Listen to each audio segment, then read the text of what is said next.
Pwede rin po. Sabi kasi ni Attorney Panelo, illegal yung pagkakadetain kay former President Duterte.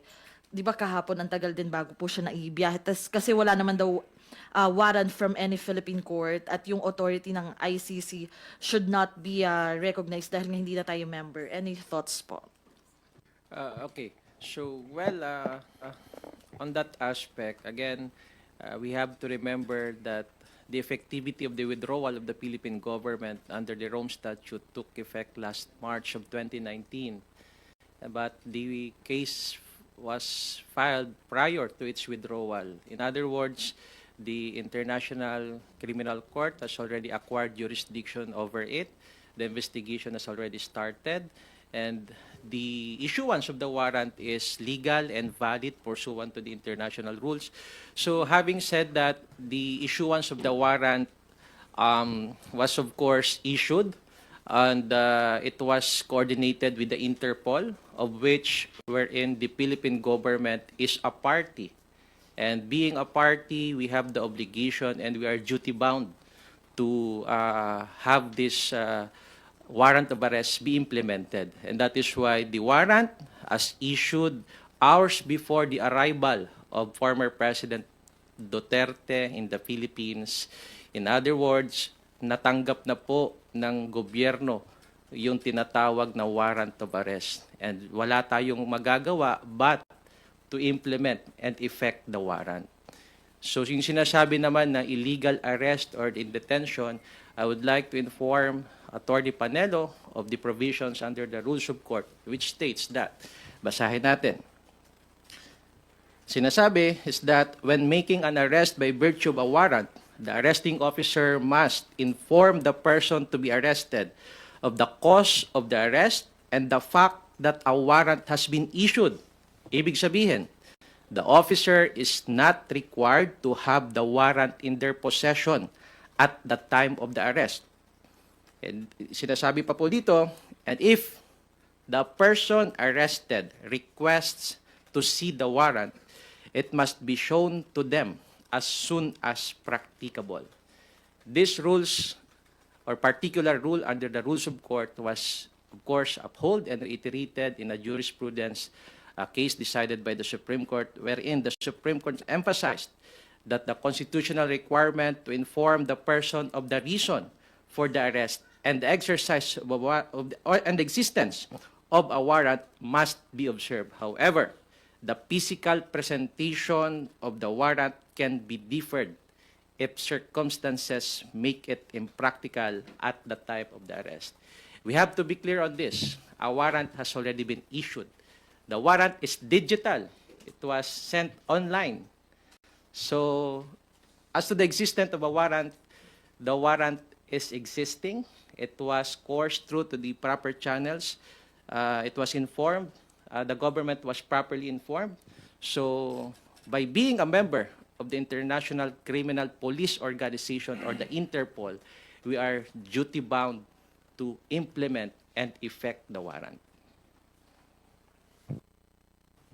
If I may add, no, I think the jurisdiction of the ICC, despite our withdrawal from the Rome Statute, has been affirmed already by the Supreme Court, especially in the ruling in Pangilinan versus Cayetano. No? Sinabi na despite our withdrawal, our obligations remain, especially for cases that has been initiated before the withdrawal took effect in 2019.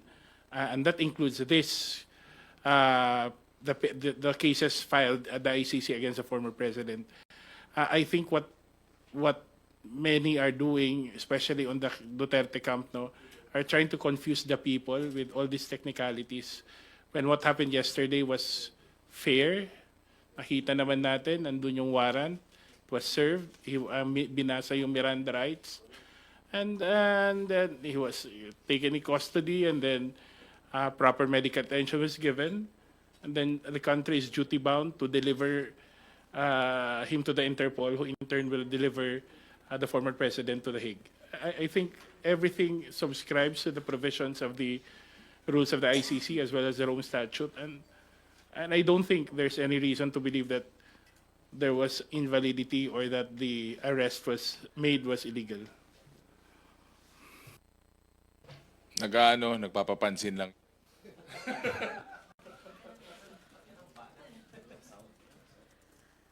Sorry, ihabol ko na rin yung isang tanong po ni Ate Kathleen Forbes.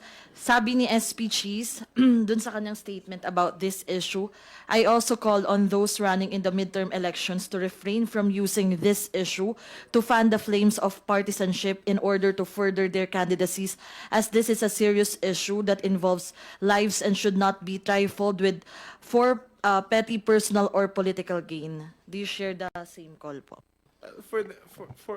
For once, no, I would agree with the Senate President. Hindi po ito usapin ng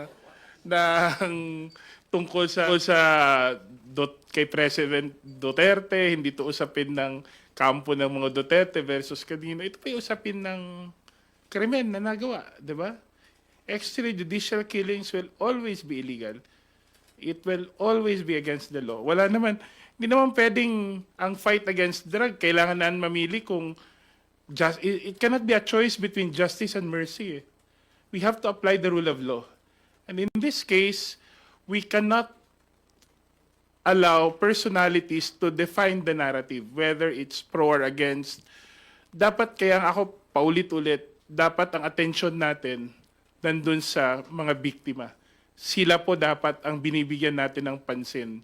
Kung sino man ang kailangang managot sa pagpatay sa mga taong ito, sa mga biktima ng AJK, kailangan managot anuman ang naging posisyon niya sa gobyerno natin.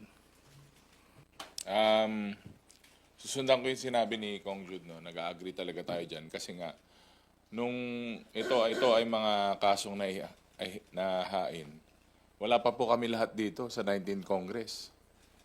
Nasa kanya-kanyang mga buhay pa kami noon. Ako, konsehal, si Kong Jude, nandito, pero not as a congressman. Si Jill has been working in the province and practicing law. So, wala talagang, yung desisyon na to, sabi ko nga, 7 years. Wala pa kami lahat dito. So, talagang, parang kailangan nilang tignan maigi. Mahirap kasi pag pag gusto mo, pabor lahat sa'yo.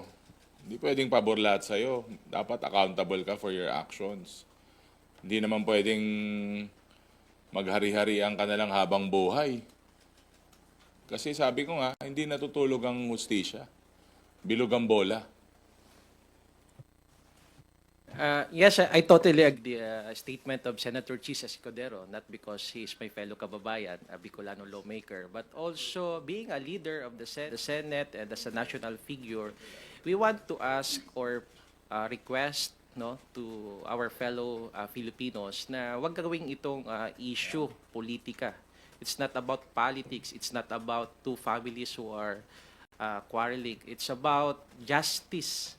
It's about vindication to the victims of EJK. So, malayong-malayo po na mahaluan ito ng issue politika sapagkat ang mithiin natin dito ay mabigyan ng hustisya yung mga biktima ng extrajudicial killings na kawawa and until now seeking justice for so many years because of the bloody implementation of war on drugs. So, huwag gawing sanang issue political. At wag din ka kumbaga wag nang i-sensationalize not just because a former president was arrested. It's not about him, it's about the victims of the EJKs. Pero madagdag ko lang, this is not to downplay the role that even the Quadcom has played.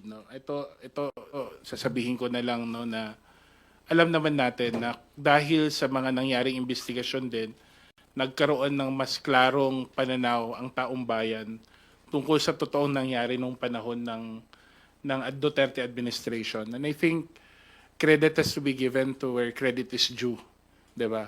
But I think rather than claiming credit, the members of the Quadcom are rather happy to know that the people have yung ginawa nating investigasyon ay umabot na sa puntong pumapabor sa tao, pumapabor sa katarungan at katotohanan yung ginawa nating pagdinig.